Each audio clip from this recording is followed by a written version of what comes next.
just wanna be with you.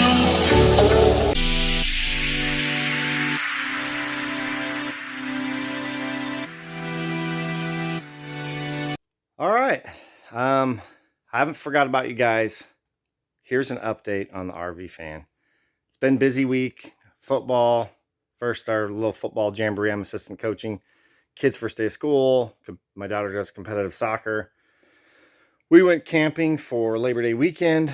Pulled Highway 58 and pulled Highway 58 out of Eugene, which goes up to 97, which is, I think there's 5 miles of 6%, and there's a couple miles of 6% on each side. So, and it constantly goes up. It goes up to 5,000 feet.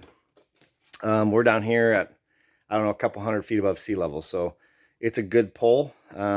Anyway, I have a couple of clips, but overall, a couple of things. I would never drive that in 90-degree weather. The way the RV was, not possible. All right, so here we are on the road with the new fan. We're going up Highway 58. We're almost to Oak Ridge, Oregon. So we just crossed the 1,000-foot elevation mark. I think we're going to go up 4,000 feet here. Wanted to show you guys how this thing's doing. It's probably 85 degrees outside. It is about 1:40 in the afternoon. I think it's going to get in the 90s today, so hang on. Temp gauge been sitting at looks like about 190.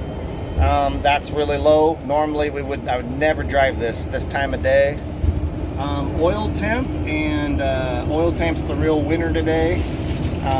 It's probably down 30 or 40 degrees.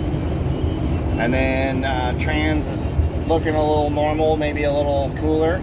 But like I said, we'd never be able to run this. So I'm gonna check in here in a little bit again. All right, so update. We made it to the railroad trestle, which is, but like I said, we'd never be able to even drive this in this weather. But I just pulled over for the first time. We pulled over 1,000 feet, so hang on. This is what you gotta do. Sit here in neutral with the RPM up to get the fan up. And it was probably about right there. And this was at 230, so engine's about 230. And some of the problem is when you're pulling and you're making 20 pounds of boost, and you're running 850, 900 degrees EGTs, which isn't hot, but that's a 850 degree heater back in there. So I want to try. The other thing I want to try is straight piping it.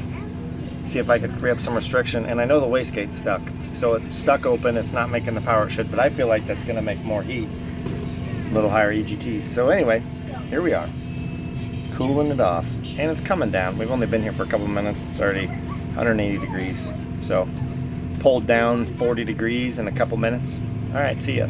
So I mean, I really was gonna drive the thing in a way that I never have before. Or not for several years, since it started getting hot and just progressively got hotter. My fan speed's right.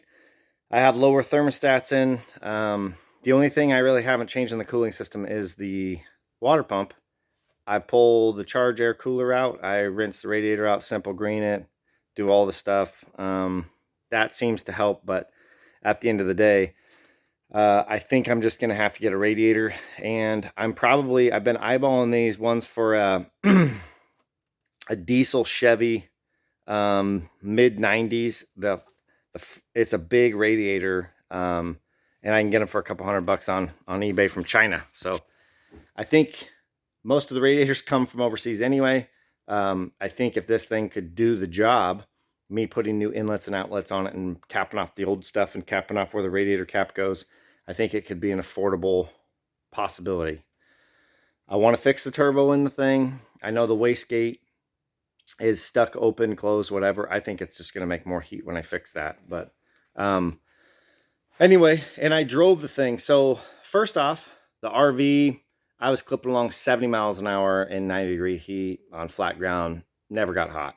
So that's a win. That's not possible with the old unit.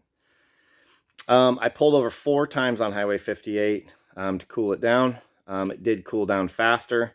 I tried to lug it, and where the thing pulled good, hoping the fan speed would keep up. That did not work. So I went back to driving it the way that I used to, which is just keep the RPMs up, keep the speed down. So it's not going to pull those things fast. Maybe with a new radiator, that'll be the fix-all. But anyway, so pulled over 4 times. A typical trip up that in my race trailer, we've stopped up to 15 or 16 times. So I can only pull that at night. And I think if I pull it at night with the new fan, I don't think I'll even have to pull over, but we'll find out. So I can cut my pull downs over by half if I drive in the cool air.